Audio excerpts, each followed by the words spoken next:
शिक्षकगण एवं अन्य गणमान्य श्रोतागण, आप सभी लोगों को मेरा वंदन अभिनंदन।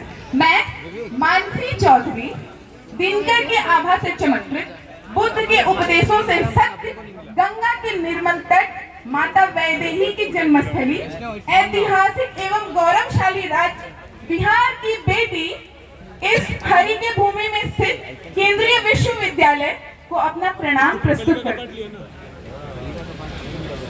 मैं एक रचना के साथ प्रस्तुत हूँ जिसका शीर्षक है शहीद का खत। यह खत सैनिक राष्ट्र सुरक्षा के लिए सरहद पर तैनात अपने अंतिम क्षणों में परिजनों के नाम लिखता है। खत की शुरुआत एक शायरी के साथ होती है कि यूं तो तुम्हारे इश्क पर ये जान भी कुर्बान है, यूं तो तुम्हारे इश्क पर ये जान भी कुर्बान है, पर मादरे वतन पे अपना इश्क भी कुर्बान है। सबसे पहले सैनिक अपनी माँ के चरणों में चंद पंक्तियां समर्पित करता है।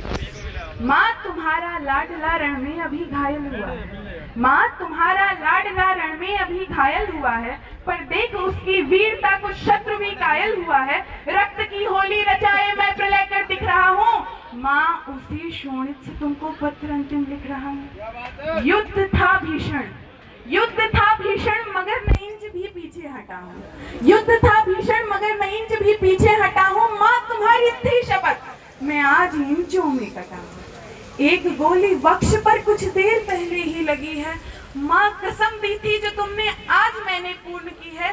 तो छा रहा है शाम ले लो आँख के आगे अंधेरा, फिर उसी में दिख रहा है माँ मुझे नूतन सवेरा।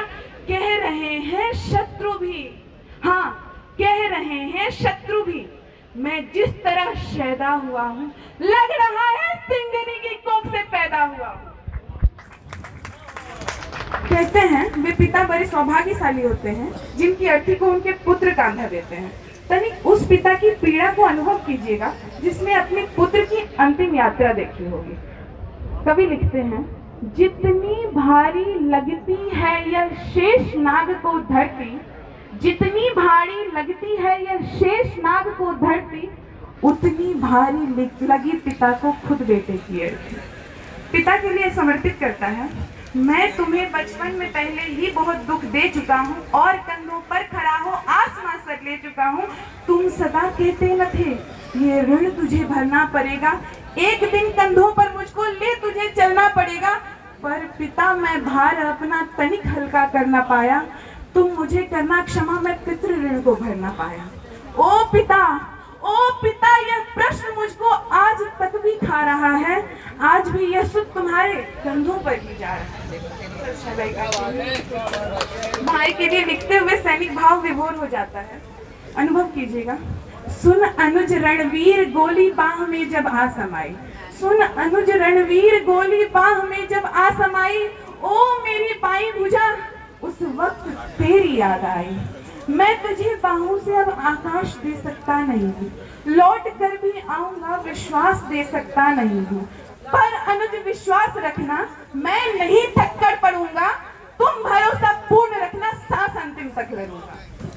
अब तुम्ही को सौंपता हूँ बस बहन का ध्यान रखना, हाँ अब तुम्ही को सौंपता हूँ बस बहन का ध्यान रखना, जब पड़े उसको जरूरत वक्त पर सम्मान करना, तुम उसे कहना कि रक्षा पर्व जब भी आएगा भाई अंबर में नजर आशीष देता आएगा। सैनिक अब तक सबसे कुछ कह रहा था, परंतु चिट्ठी की अंतिम पंक्तियों की ओर बढ़ता हुआ वह अपनी पत्नी से अधिकार पूर्वक कुछ मांगता है।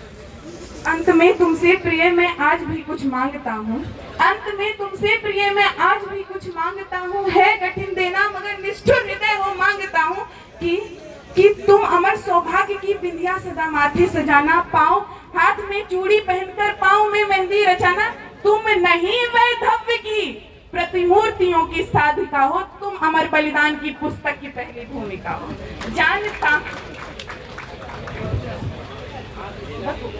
जानता हूँ बालकों के प्रश्न कुछ सुलझे न होंगे, बच्चे पूछ रहे हैं मम्मी से पापा कब आएंगे।